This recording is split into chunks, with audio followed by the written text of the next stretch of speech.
বাংলাদেশে যেমন করে 1971 ঘটে গেছে, বাংলাদেশে যেমন করে জুলাই বিপ্লব ঘটে গেছে, তেমনি করে প্যালেস্টাইনের মাটিতেও একদিন জুলাই আসবে, প্যালেস্টাইনও একদিন শান্তি পাবে, প্যালেস্টাইনের মানুষেরা মুক্ত হবে, প্যালেস্টাইন স্বাধীন দেশ হিসেবে স্বীকৃতি পাবে।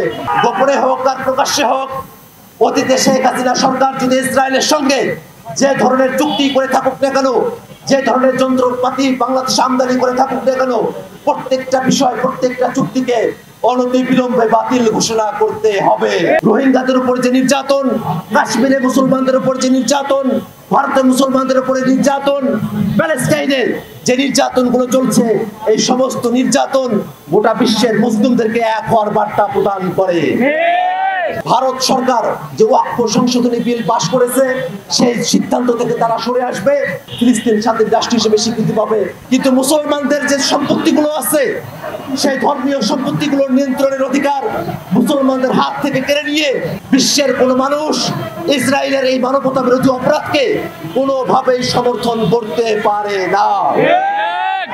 নেতানিয়াহু সহ যারা যুদ্ধ অপরাধের সঙ্গে যুক্ত হয়েছেন, তাদের প্রত্যেককে আন্তর্জাতিক আইনে যুদ্ধ অপরাধের দায়ে বিচারের মুখোমুখি দাঁড় করাতে হবে। আজ মানবতার দায় থেকে বাংলাদেশের নাগরিকরা রাজপথে এসে দাঁড়িয়েছেন।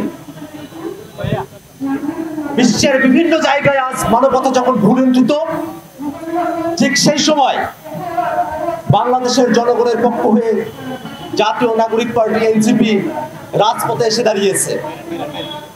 আমরা খেয়াল করে দেখেছি, সম্প্রতি ভারতে যে ওয়াকফ সংশোধনী বিল পাশ করা হয়েছে, সেই ওয়াকফ সংশোধনী বিল পাশের মধ্য দিয়ে ভারতের মুসলমানদের যে সম্পত্তি, ধর্মীয় এবং দাতব্য সম্পত্তিগুলোকে রাষ্ট্রীয়ভাবে মুসলমানদের হাত থেকে কেড়ে নিয়ে সেগুলোকে মুসলমানদের বঞ্চনার এবং নিপীড়নের ক্ষেত্রকে রাষ্ট্রীয়ভাবে প্রস্তুত করবার মেকানিজম তৈরি করেছে ভারত সরকার।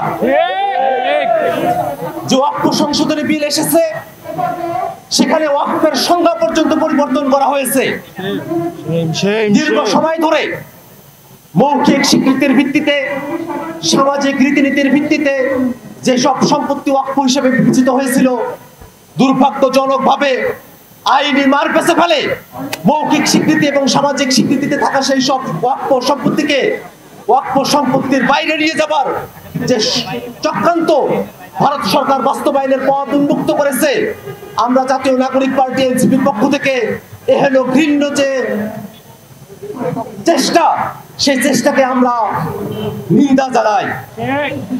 বন্ধুরা আমার, ভারতের মুসলমানদের বিরুদ্ধে সেখানে এনআরসি করে তাদেরকে নাগরিকত্বহীন করে দেওয়া হয়েছে। ভারতের মুসলমানরা তাদের ধর্মীয় স্বাধীনতা, স্বকীয়তা নিয়ে বেঁচে থাকবে। তাদের মসজিদ, মাদ্রাসা, কবরস্থান এবং খানকাগুলোতে যে ধর্মীয় সম্পত্তিগুলো আছে, সেটা তত্ত্বাবধান মুসলমানরা করবে, এটাই ছিল নিয়ম। হিন্দু সহ অন্যান্য ধর্মাবলম্বী যারা আছেন, তারা প্রত্যেকে কিন্তু তাদের দেবত্বর যে সম্পত্তিগুলো আছে, তাদের নিয়ন্ত্রণের অধিকার তাদেরই থেকে গেছে। কিন্তু মুসলমানদের যে সম্পত্তিগুলো আছে, সেই ধর্মীয় সম্পত্তিগুলোর নিয়ন্ত্রণের অধিকার মুসলমানদের হাত থেকে কেড়ে নিয়ে সেখানে অমুসলিমদেরকেও ইনক্লুড করবার যে সিদ্ধান্ত ভারত সরকার গ্রহণ করেছে, আমরা বাংলাদেশিরা, আমরা জাতীয় নাগরিক পার্টির লোকেরা আমরা মনে করি এটা নিতান্তই বৈষম্যমূলক এবং ভারতের মুসলমানদের জন্য নিপীড়নের আরেকটি পথকে তারা উন্মোচন করেছে। আমরা খেয়াল করেছি, ভারতের মুসলমানরা এবং ভারতের গণতন্ত্রকামী শক্তিরা এই বিলের বিরুদ্ধে ভারতের বিভিন্ন জায়গায় তারা বিক্ষোভ এবং বিভিন্ন জায়গায় তারা প্রতিবাদ কর্মসূচি তারা পালন করেছেন। বাংলাদেশের জনগণের পক্ষ থেকে আমরা সেই সব বিক্ষোভ এবং প্রতিবাদ কর্মসূচির প্রতি সংহতি ব্যক্ত করছি। বন্ধুরা আমার, শুধুমাত্র ভারত নয়, আমরা বর্তমানে সব থেকে বেশি মানবতা বিরোধী এবং যুদ্ধাপরাধী যে কার্যক্রম, যে ধ্বংসযজ্ঞ আমরা খেয়াল করছি, তা সংঘটিত হচ্ছে পৃথিবীর মধ্যে সব থেকে মুসলিম জনগোষ্ঠী ফিলিস্তিনের মাটিতে। আমরা দেখি মধ্যপ্রাচ্যের বিস্ফোরক ইসরায়েল যে রাষ্ট্রটি প্রতিষ্ঠা করা হয়েছিল, সেই রাষ্ট্র দ্বিতীয় বিশ্বযুদ্ধের পরে যেখানে বিশ্বের পরাশক্তিগুলো উপনিবেশবাদের বিরুদ্ধে একাট্টা হয়েছিলেন, উপনিবেশবাদের বিরোধী তারা সিদ্ধান্ত গ্রহণ করেছিলেন, সে জায়গায় ইসরায়েল এখনো পর্যন্ত উপনিবেশবাদী মানসিকতা লালন করে একটি জনগোষ্ঠীকে ইথনিক ক্লিনজিংয়ের মধ্য দিয়ে নিশ্চিহ্ন করবার পায় তারা খুঁজে বেড়াচ্ছে। আমরা দেখি ইসরায়েল মানবতা বিরোধী অপরাধের চূড়ান্ত সীমা তারা লঙ্ঘন করেছে। সেখানকার নিরীহ মানুষ যারা সিভিলিয়ান আছে তাদের উপরে তারা মুহুর্মুহু তারা আক্রমণ করছে, তারা হত্যা করছে এবং তাদের কোনরূপ কোনো অনুশোচনা আমরা এখন পর্যন্ত খেয়াল করি নাই। আমরা দেখছি ইসরায়েল হামলা করছে সেখানকার নিরীহ মানুষদের বাড়িতে, সেখানকার স্কুল কলেজে, সেখানকার হসপিটালগুলোতেও তারা হামলা করছে। আমরা দেখছি জাতিসংঘের যে শেল্টার হোমগুলো আছে সেখানেও ইসরায়েলি সৈন্যরা হামলা করছে।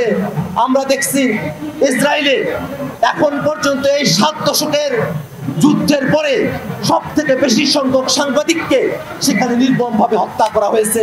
যেটা আর পৃথিবীতে আর কোন যুদ্ধে এখন পর্যন্ত এত বেশি সাংবাদিককে হত্যা করা হয় নাই। তারপরেও বিশ্বের গণতন্ত্রকামী যে শক্তিগুলো আছে, মানবতাবাদ পন্থী যে শক্তিগুলো আছে, তাদের পক্ষ থেকে বিশ্বের বিভিন্ন জায়গায় মানুষেরা ইসরায়েলের এই মানবতা বিরোধী অপরাধের বিরুদ্ধে তারা সোচ্চার হয়েছেন। কিন্তু তারপরে বিশ্বের কিছু শক্তি তারা এখনো পর্যন্ত ইসরায়েলের পক্ষে, ইসরায়েলের মানবতা বিরোধী অপরাধের পক্ষে তারা সাফাই গেয়ে যাচ্ছে। আমরা মনে করি বিশ্বের কোন মানুষ ইসরায়েলের এই মানবতা বিরোধী অপরাধকে কোনোভাবেই সমর্থন করতে পারে না।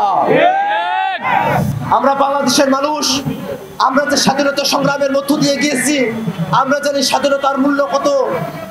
আমরা জানি বাংলাদেশের মানুষের অভ্যুত্থানের মধ্য দিয়ে নতুন বাংলাদেশ পেয়েছি। এই নতুন বাংলাদেশের মূল্য কত? আমরা প্রত্যাশা করি বাংলাদেশে যেমন করে 1971 ঘটে গেছে, বাংলাদেশে যেমন করে জুলাই বিপ্লব ঘটে গেছে, তেমনি করে প্যালেস্টাইনের মাটিতেও একদিন জুলাই আসবে, প্যালেস্টাইনও একদিন শান্তি পাবে, প্যালেস্টাইনের মানুষেরা মুক্ত হবে, প্যালেস্টাইন স্বাধীন দেশ হিসেবে স্বীকৃতি পাবে। এটাই আমাদের প্রত্যাশা। বাংলাদেশের মানুষ, ফিলিস্তিনের মুক্তিকামী মানুষ, সাধারণ জনগণের প্রতি সবসময় তাদের সংহতি ব্যক্ত করেছে। আমরা আন্তর্জাতিক সম্প্রদায়ের কাছে আহ্বান জানাবো, অবিলম্বে প্যালেস্টাইনে ইসরায়েলের গণহত্যা বন্ধ করতে কার্যকর পদক্ষেপ গ্রহণ করতে হবে।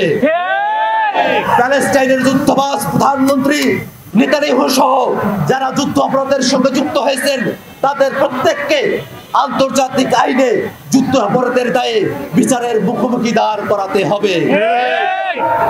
সেখানে যেন শান্তি চুক্তি বলবৎ থাকে, প্যালেস্টাইন রাষ্ট্রকে আন্তর্জাতিকভাবে মুক্ত স্বাধীন রাষ্ট্র হিসেবে স্বীকৃতি দেওয়া হয়। এই আহ্বান আমরা বিশ্বের প্রত্যেকটি দেশ এবং সম্প্রদায়ের কাছে রাখতে চাই। আমরা বিশ্বাস করি বিশ্বের প্রত্যেকটি গণতন্ত্রকামী শক্তি, মানবতাবাদী শক্তি প্রত্যেকেই প্যালেস্টাইনের যে স্বাধীনতার সংগ্রাম, সেই সংগ্রামের প্রতি তারা তাদের অকুণ্ঠ সমর্থন ব্যক্ত করবে। বন্ধুরা আমার, আমরা বাংলাদেশের প্রেক্ষাপটে বলতে চাই, যতদিন পর্যন্ত প্যালেস্টাইনের স্বাধীনতা না আসে, প্যালেস্টাইনকে স্বাধীন রাষ্ট্র হিসেবে স্বীকৃতি না দেওয়া হয়, প্যালেস্টাইনের মানুষেরা গণহত্যা থেকে মুক্তি না পায়, ততদিন পর্যন্ত আমাদের স্বাধীনতার শপথ ইসরায়েলের সাথে বাংলাদেশের কোনো বন্ধুত্ব হতে পারে না। ইসরায়েলের সঙ্গে বন্ধুত্ব করে বাংলাদেশে যেসব গোয়েন্দা তৎপরতার জন্য যেসব যন্ত্রপাতি কেনা হয়েছে, আমরা মনে করি বাংলাদেশের স্বাধীনতা সার্বভৌমত্বের প্রতি এই সব গোয়েন্দা তৎপরতার যন্ত্রপাতিগুলো হুমকি স্বরূপ এবং বাংলাদেশের স্বাধীনতার প্রতি চূড়ান্ত অসম্মান ব্যক্ত করে।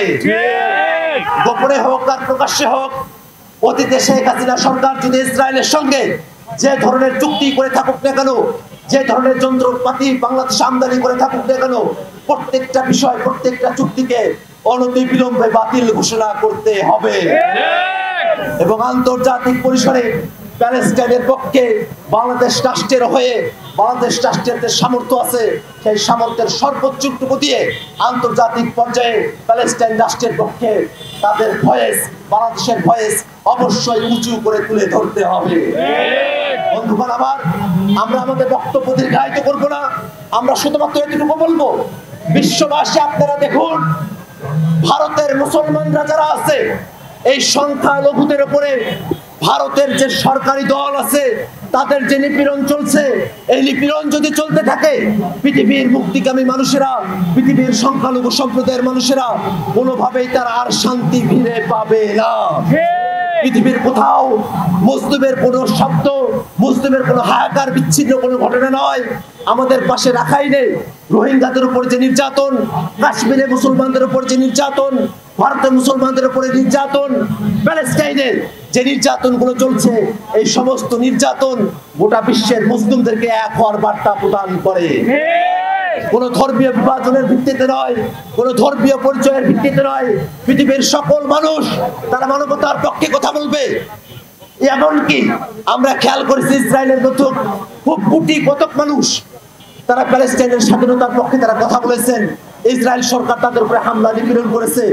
ওই দখলদার ইসরায়েল রাষ্ট্রের মধ্যে বসেও যে কোটি কতক মানুষ প্যালেস্টাইনের পক্ষে কথা বলেছেন, আমরা বাংলাদেশের মানুষের পক্ষ থেকে ওই অল্প সংখ্যক মানুষের প্রতি আমরা কৃতজ্ঞতা প্রকাশ করতে চাই। আমরা চাইব আমেরিকা, ব্রিটেন সহ বিশ্বের বিভিন্ন জায়গায় প্যালেস্টাইনের পক্ষে কথা বলার কারণে যাদেরকে গ্রেফতার করা হচ্ছে, যাদের উপরে নিপীড়ন করা হচ্ছে, অনতি বিলম্বে বিশ্বের প্রত্যেকটি দেশ, প্রত্যেকটি সরকার প্যালেস্টাইনের পক্ষে কথা বলার কারণে যাদেরকে গ্রেফতার করা হয়েছে তাদেরকে নিঃশর্ত মুক্তি প্রদান করবে। এবং একই সাথে বিশ্বের কোথাও প্যালেস্টাইনের পতাকা উড়ানোর কারণে, প্যালেস্টাইনের স্বাধীনতা দাবি করার কারণে যদি কোনো প্রকার অন্যায় অবিচার করা হয়, বাংলাদেশের মানুষ, বাংলাদেশের আপামর জনতা সেই নির্যাতন, নিপীড়ন এবং গ্রেফতারের বিরুদ্ধে তাদের নিন্দা প্রকাশ করে রাখছে। বন্ধুগণ আমার, আমরা আমাদের বক্তব্য দীর্ঘায়িত করবো না। আমরা চাইবো অনতি বিলম্বে ভারত সরকার যে ওয়াকফ সংশোধনী বিল পাশ করেছে সেই সিদ্ধান্ত থেকে তারা সরে আসবে এবং পূর্বেকার মতো মুসলমানদের যে ওয়াকফ সম্পত্তিগুলো আছে সেটা নিয়ন্ত্রণের অধিকার, ওয়াকফের সংজ্ঞান সহ যে ধারাগুলো মুসলমানদের স্বার্থ বিরোধী হয়েছে সেগুলো তারা উইথড্র করবে এবং একই সাথে পূর্বেকার যে ওয়াকফ আইন, সে ওয়াকফ আইনে তারা ফেরত যাবে এবং একই সাথে ফিলিস্তিনে যে মানবতা বিরোধী অপরাধ চলছে সে অপরাধ বন্ধ হবে, ফিলিস্তিন স্বাধীন রাষ্ট্র হিসেবে স্বীকৃতি পাবে। এই আশাবাদ ব্যক্ত করে আমরা আমাদের বক্তব্য এখানে শেষ করছি। ধন্যবাদ সকলকে। ইনকিলাব জিন্দাবাদ।